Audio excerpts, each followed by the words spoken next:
আসসালামু আলাইকুম। দেশের সংবাদে আপনাদেরকে স্বাগত জানাচ্ছি। আমি আদিবা সুলতানা শারমিন। শুরুতেই জানিয়ে দিচ্ছি শিরোনামগুলো। পিয়ার নিয়ে মতবিরোধে রাজনীতির মাঠে উত্তাপ। আনুপাতিক হারে ভোট হলে বন্ধ হবে টালবাহানা, বলছে জামায়াত। জাতীয় স্বার্থের বাইরে গেলে ভয়ঙ্কর পরিণতির হুঁশিয়ারি বিএনপি।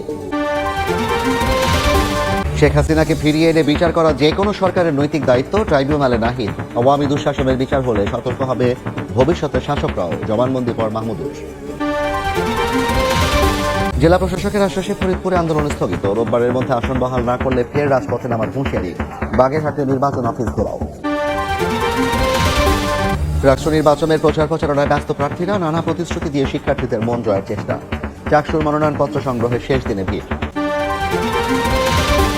এবং রংপুরের পীরগাছায় পদ্মরাগের 6 বগি লাইনচ্যুত। উদ্ধার রিলিফ ট্রেনের কাজ শুরু। 8 ঘন্টা ধরে 5 জেলার রেল যোগাযোগ বন্ধ, দুর্ভোগে যাত্রীরা। রাজনৈতিক হীন উদ্দেশ্যে জাতীয় স্বার্থের বাইরে গিয়ে কেউ যদি পিয়ার চায় তাহলে ভয়ঙ্কর পরিণতি ডেকে আনবে বলে সতর্ক করেছেন বিএনপির স্থায়ী কমিটির সদস্য সালাউদ্দিন আহমেদ। বলেন, আলোচনার টেবিলে না থাকা ইস্যু নিয়ে মাঠে নামলে তার জবাব মাঠে দেওয়া হবে। গুলশানে সাংবাদিকদের এক কথা বলেন তিনি। নির্বাচন পেছালে জাতীয় ও আঞ্চলিক নিরাপত্তার ঝুঁকি তৈরি হবে বলেও শঙ্কা এই বিএনপি নেতার।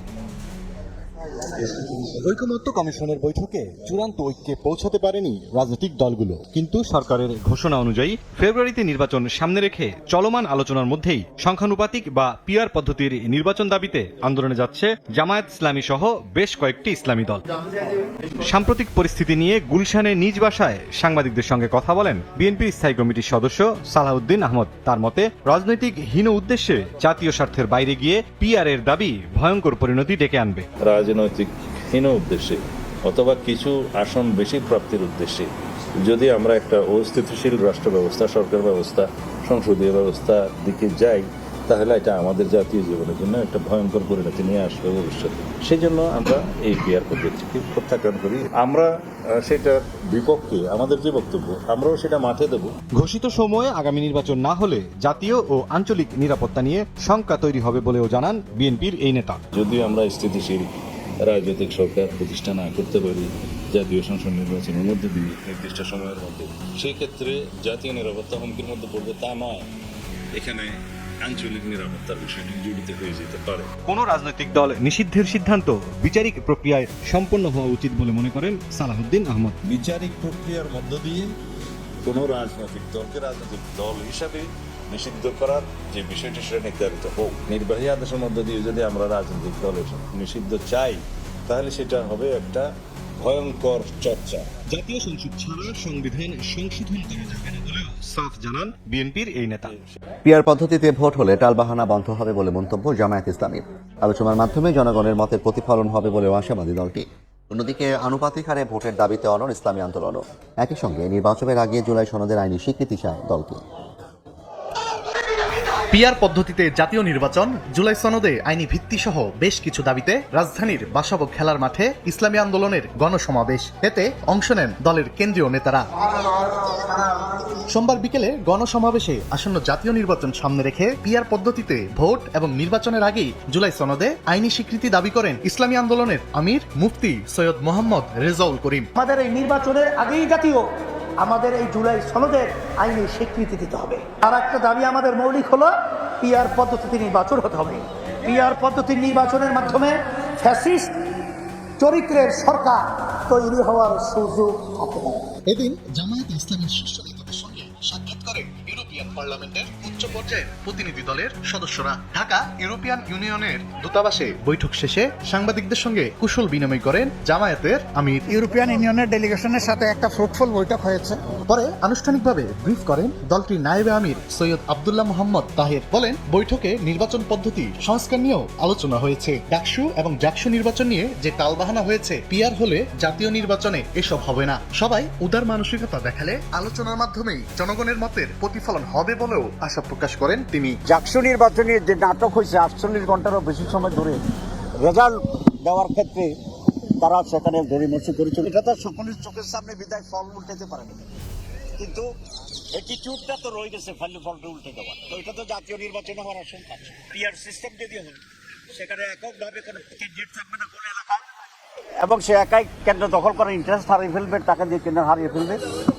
এই জন্য আমরা কমপক্ষে একটিবার পরীক্ষামূলকভাবে পিআর সিস্টেম নির্বাচন চাই। 31টি রাজনৈতিক দলের মধ্যে 26টি দলই পিআর পদ্ধতিতে নির্বাচন চাই উল্লেখ করে অধিকাংশের ঐক্যের ভিত্তিতেই বাংলাদেশ এগিয়ে যাবে বলে আশা প্রকাশ করেন আব্দুল্লাহ তাহের। জুলাই আগস্টের হত্যাকাণ্ডের বিচারের অগ্রগতিতে সন্তুষ্ট এনসিপির আহ্বায়ক নাহিদ ইসলাম বলেন, ভবিষ্যতেও বিচার যেন অব্যাহত থাকে এ বিষয়ে রাজনৈতিক দলগুলোকে অঙ্গীকার করতে হবে। শেখ হাসিনাকে ফিরিয়ে এনে বিচার করা যে কোনো সরকারের নৈতিক দায়িত্ব বলেও জানান তিনি। এদিন আমার দেশ পত্রিকার সম্পাদক মাহমুদুর রহমান ট্রাইব্যুনালে জবানবন্দিতে বলেন, ফ্যাসিস্ট আওয়ামী দুঃশাসনের বিচার হলে ভবিষ্যৎ সরকারগুলো সতর্ক হবে। শেখ হাসিনার বিরুদ্ধে জুলাই আগস্টের হত্যাযজ্ঞ মামলায় সর্বশেষ সাক্ষী গণ অভ্যুত্থানের অন্যতম নায়ক নাহিদ ইসলাম মঙ্গলবার দুপুরে ট্রাইব্যুনালে আসেন তিনি। তবে এই মামলার তারকা সাক্ষী দৈনিক আমার দেশ সম্পাদক মাহমুদুর রহমানের জেরা সম্পন্ন না হওয়ায় ফিরে যান এনসিপি নেতা। বিচারের অগ্রগতি নিয়ে সন্তোষ প্রকাশ করে নাহিদ ইসলাম বলেন, এই সরকারের পরও বিচার কাজ যেন অব্যাহত থাকে সেজন্য রাজনৈতিক দলগুলোর মধ্যে সুস্পষ্ট অঙ্গীকার থাকতে হবে। নির্বাচনের পরেও যাতে এই বিচার প্রক্রিয়া কোনোভাবেই বাধাগ্রস্ত না হয় সেটার জন্য এই ট্রাইব্যুনাল এবং অন্যান্য যে বিচার প্রক্রিয়া রয়েছে সাধারণ কোর্টে সেটা যাতে অব্যাহত থাকে সেই প্রতিশ্রুতি আমাদের এই সরকারের পক্ষ থেকে সেই একটা রোডম্যাপের দাবি আমরা জানিয়েছি এবং সকল রাজনৈতিক দলের পক্ষ থেকেও সেই কমিটমেন্ট তাদের সেই ইস্তিহারেও যাতে সেটা থাকে এটা আমাদের প্রত্যাশা থাকবে। শেখ হাসিনাকে দেশে ফেরানোর বিষয়ে সরকারকে আরো তৎপর হওয়ার আহ্বান জানান নাহিদ ইসলাম। কূটনৈতিক এবং রাজনৈতিকভাবেই সরকার এবং আন্তর্জাতিক জনমত তৈরি করে সরকারকে এই দিকে এগোতে হবে এবং এই মামলার যদি রায় হয়ে যায় তারপরে আসলে আর কোনো অপশন থাকবে না, তাকে ফিরিয়ে এনে শাস্তি প্রদান করাই এই সরকার এবং যে কোনো সরকারের জন্য এটা একটা নৈতিক এবং আইনি দায়িত্ব থাকবে। এদিন জবানবন্দি শেষ করেন মাহমুদুর রহমান। সাক্ষ্যে তিনি বলেন, ফ্যাসিস্ট আওয়ামী দুঃশাসনের বিচার হলে ভবিষ্যৎ সরকারগুলোও সতর্ক হবে। শেখ হাসিনাও একজন ছোটখাটো হিটলার ছিলেন। হিটলারের মতো ক্ষমতা তার ছিল না, কিন্তু মানসিকতায় তিনি হিটলারকে ছাড়িয়ে গিয়েছিলেন। তার এই সাক্ষ্য শেখ হাসিনার অপরাধ প্রমাণের জন্য বা আসামিদের অপরাধ প্রমাণের জন্য একটা গুরুত্বপূর্ণ দলিল হয়ে থাকবে। জুলাই অভ্যুত্থানের আকাঙ্ক্ষা বাস্তবায়নে সব ধর্মের মানুষকে একসঙ্গে কাজ করার আহ্বান জানিয়েছেন প্রধান উপদেষ্টা ডক্টর মোহাম্মদ ইউনূস। সকালে জাতীয় মন্দির ঢাকেশ্বরী পরিদর্শন করে তিনি আরও বলেন, ধর্মের ভিত্তিতে বিভক্তি তৈরি হলে হেরে যাবে বাংলাদেশ, তাই বিভেদ ভুলে সবাইকে এক হয়ে কাজ করতে হবে। এ সময় আসন্ন দুর্গাপূজা নির্বিঘ্নে অনুষ্ঠিত হওয়ার প্রত্যাশা জানান ডক্টর ইউনূস। দুয়ারে কড়া নাড়ছে শারদীয় দুর্গোৎসব। সনাতন ধর্মের অনুসারীদের সবচেয়ে বড় উৎসব সামনে রেখে চলছে শেষ মুহূর্তের প্রস্তুতি।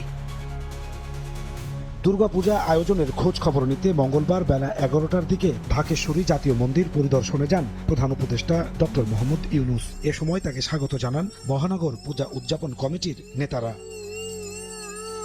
ধর্ম উপদেষ্টাকে সঙ্গে নিয়ে মন্দির পরিদর্শন করেন ডক্টর মোহাম্মদ ইউনূস। পরে মতবিনিময় সভায় অংশ নেন ডক্টর ইউনূস। বলেন, আইন শৃঙ্খলার বেষ্টনী নয়, মুক্তভাবে উৎসব পালনের পরিবেশ নিশ্চিতে কাজ করছে সরকার। আমরা নিরাপত্তা বাহিনীর বেষ্টনীর মধ্যে আমাদের ধর্ম পালন করতে চাই না। আমরা নাগরিক হিসেবে মুক্তভাবে যার যার ধর্ম পালন করতে চাই। এই অধিকার আমাদের নিশ্চিত করতে হবে। প্রধান উপদেষ্টা বলেন, ধর্মের ভিত্তিতে বিভক্তি হলে হেরে যাবে বাংলাদেশ, তাই বিভেদ ভুলে সবাইকে এক হয়ে কাজ করতে হবে।